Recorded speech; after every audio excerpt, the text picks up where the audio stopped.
Hello, I'm Edward Tarte.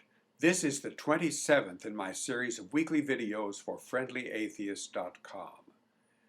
In June 1963, just out of the seminary, aged 28 and a newly ordained priest, I began my first priestly assignment as one of two assistant pastors at a church in a wealthy part of Houston, Texas.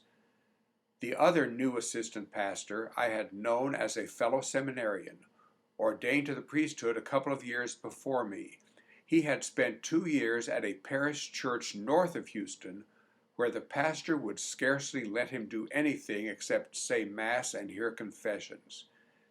This young priest, about my age, was delighted to have this new assignment, and I was excited about my first assignment. He and I got along extremely well. He was a kind of mentor to me as I felt my way along. Our pastor was a genial, middle-aged man. In the priest's residence, called the rectory, next to the church, downstairs I had an office, and upstairs I had a 2-room suite with private bath. There was a common recreation room upstairs with a big TV set, and within a few months, my beloved piano, shipped over from my parents' home 90 miles away.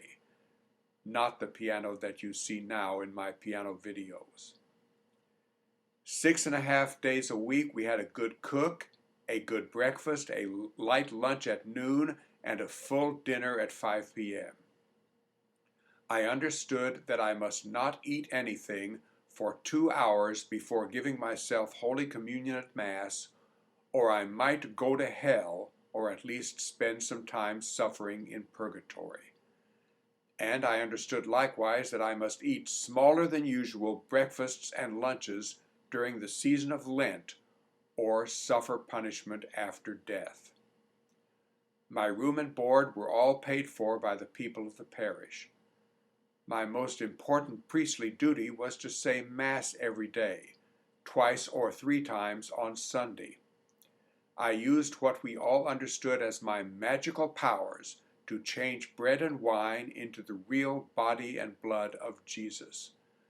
I supposedly ate Jesus' flesh and drank his blood daily at Mass, and at every Mass I gave out Jesus' supposed flesh to parishioners for them to eat. I earned $4 every time I said Mass, paid by parishioners who, each for $2, had asked me to offer the Mass as a prayer for a dead loved one who might be suffering in purgatory, so that God would shorten his or her time there and bring him or her to heaven sooner. On Saturday afternoons and evenings, and at various other times during the week, I heard confessions, using what we all understood was my priestly power to forgive people's sins. I had to whisper very softly in the confessional because the acoustics there were terrible, and the person waiting on the other side could possibly hear me talking to the current sinner. Hearing confessions was for me mostly quite boring, but I was supposedly acting as an effective mediator between each sinner and Jesus. We were taught in the seminary very forcefully that we must never reveal to anyone what we heard in confession, even if a murder or mass murders or a much more serious event such as a war could be averted. The pastor put me in charge of the altar boys. I never did anything sexually improper with any of them or with anyone else. The pastor, knowing that I was a musician, also put me in charge of the choir. He also put me in charge of typing the weekly Sunday bulletin and running off the copies on the mimeographing machine. Every Monday morning I spent 2 hours or more helping count the money collected during the Masses the previous day. We priests took turns preaching at Sunday Masses. My turn to preach came up about once every 3 weeks. I took this preaching assignment very seriously. I carefully prepared every sermon during the preceding week. I practiced it over and over in my room. The other priests of the parish did not do that. They mostly improvised, something that I could never do. The pastor himself was not a good preacher, and he realized that. He frequently complimented me on the quality of my sermons. I preached about Jesus, God, original sin, baptism, the Mass, Holy Communion, and many other topics, being scrupulously faithful always to Catholic doctrine. Once I preached on marriage. Looking back on it, I am amazed at my arrogance in preaching to married people on a topic about which I knew virtually nothing. I preached these things to my captive audience, people of all ages from adult to young child, who understood that they had to be there at Mass every Sunday or they would go to hell. Once a week I took communion to a man at his home who was dying of cancer.